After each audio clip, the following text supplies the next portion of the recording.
เวทานิจุปะทาวานิโมขัสสุขานาโรสัพพัญโยมหากาลุณิโกนะโทนิตายะสัพพปานินังโพเรตวะสัพพังปัสโตสัมโพธิมุตตมะเอเตนะสัจวะเจนะโหตุเตนะยมังคารังสายะโตโพธิยาวะเวชโยโหนิชายะสุชายามังคาเรอาปาลาทิตาปัสสังเกเสเสปัทเวโภคาเรอาภิเสเกสัพพะพุทธานังอาหังพระมาจาริสุปทากินังกายกรรมังวันตากรรมังปะทะกินังปะทะกินังมโนกรรมังปะริเทเตปะทะกินังปะทะกินังนิกาตวานารพันตเตนะโมเตจามังปะระยันตุนามันตุพุทธานานามันตุพุทธิยานาโมเวโมทานานาโมเวโมติอาหาเรสวรรโนปัทเวปะภะโพตังทานามาสามิหาเรสวรรนังปัทเวโอเวโมติยะเยมังโสภะเรตากาตวาโมโลวะสมังกาปะยิติอันติโลเกเสียละคุณโนสัจจังโสจายานุทายาเตนะสัจเจนะกาหามิสัจจกิริยามนุตตรังอาวะเชตวะเตปังปะอาปันตนาสันติปังคะอาวันจานามาตาปิตาจาเนกันตาชันตาเวทาปเตกามาสหัสเจตเตมัยหังมหาปัสสริโตสิกขีวาเชสิโสลาสกาเลสาเนโออาริยายาชาติยาชาโตนาปิชานาเมสันเจจาปานังจาวโรเปตาเตนะสัจเจนะโสติเตโหตุโสติฆะภาสายโตหังภาคิเนอริยายาชาติยาชาโตนาภิชานาเมสันเจจาปานะชีวิตาวโรเปตาเตนะสัจเจนะโสติเตโหตุโสติฆะภาสายโตหังภาคิเนอริยาติเตโหตุโสติฆะภาสาโพชังโพสติสะทาโตธรรมานังวิจโยตัทธังวิริยังปิติปัสสัทธิโพชังคาจัตตะปะเรสมาตุเปกะโพชังคาสัตเตเต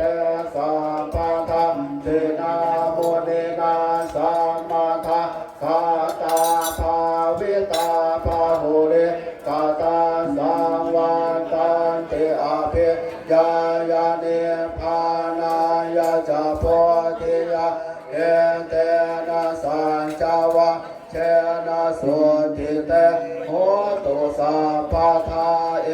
กัสสมิงสมัยเยนาทัวโมคาลานันจักะสัพพังคิลาเนตุกิเตเทสวาโพชังเคสัตตเทสยิเตจตังอภินันเทตวาโล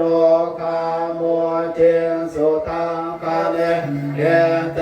นะสัจจวันเจน สุติเตโหตุสัพพทาเอกทาธรรมราชาภิกขุรัญเยนาภิปิริตัวจุนทาเทเรนะทานเยวะปานาเปตวะนาสัตตารังสัมโพธิตวะจาหะทาทาสัมหะพุทธาสิทานาโสเอเตนะสัจวันเชนะโสติเตโหตุสัพพทาปะเยนาเตจาทาทาเทนานาเปมาเหสินามาคาหังตะกิเลสาวะปัตตานุปาทิธรรมตาเอเตนะสัจวันเชนะโสติเตโหตุสัพพทานันติเมสารนะอัญญังโคโตเมสารนะวะระเอเตนะสัจวังเชนะโหตุเตชยมะคารานันติเมสารนะอัญญังธัมโมเมสารนะวะระเอเตนะสัจวังเชนะโหตุเตชยมะคารานันติเมสารนะอัญญังสัมโฆเมสารนังวะระเอเตนะสัจวังเทนะโหตุเตไตยมังคารังยาสุรัตนังสังฆัสสะมังนันทิตาสมาสุเทียภวะตุเตยังเกียรติรัตนะโสเกเวทะเตวิเวทะโมสุรัตนังสังฆัสสะมังนันทิตาอันตุสัพพทาภาวนาพิรตาโหตุกะสัพพสุภาวตุสัพพะมะคารังอันตุสัพพเทวตาสัพพพุทธานุภาเวนะสัทธาสุ รุ่นพ่อเกิดฮะ อะระหะโตสัมมาสัมพุทธัสสะข้าวขาวของข้าพเจ้าได้มาโดยบริสุทธิ์ขอบูชาพระพุทธพระธรรมพระสงฆ์จิตใจจำนงตรงต่อพระนิพพานขอให้ถึงเมืองแก้วขอให้แคล้วดวงมารขอให้ถึงพระนิพพานในอนาคตทานนั้นเถิดอิมังสุปาภาจันทนะสัมปันนังสาลีนัง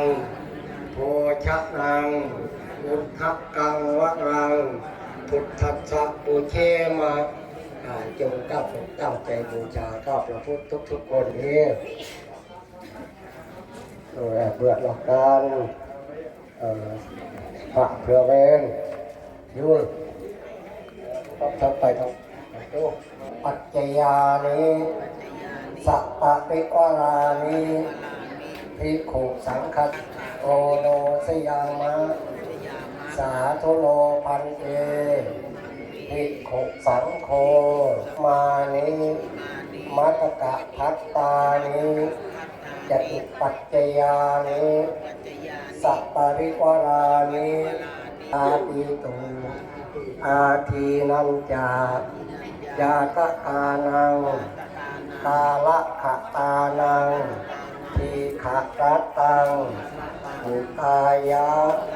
สุขายะข้าแก่พระสงฆ์ผู้เจริญถวายมาตกะพัตตาหารกับทางของบริวารแด่พระภิกษุสงฆ์ขอพระภิกษุสงฆ์จงรับมาตกะพัตตาหารกับทางของบริวารของข้าพเจ้าทั้งหลายเพื่อประโยชน์และความสุขแก่ข้าพเจ้าทั้งหลาย สิ้นกาลและนานเทินอิทังโนปุญญาภาคังสัพพสัตตานังนิยาติมาข้าพเจ้าทั้งหลาย ขอทิศบุญกุศลนี้ไปให้คุณแม่พรหมาปกครองบิดามารดาปู่ย่าตายายหากท่านตกทุกข์ถึงสุขขอได้รับความสุขยิ่งขึ้นไปตลอดกาลและนานเทินอาจจงตั้งอกตั้งใจถวายมาตรกพัฒหารทุกๆคน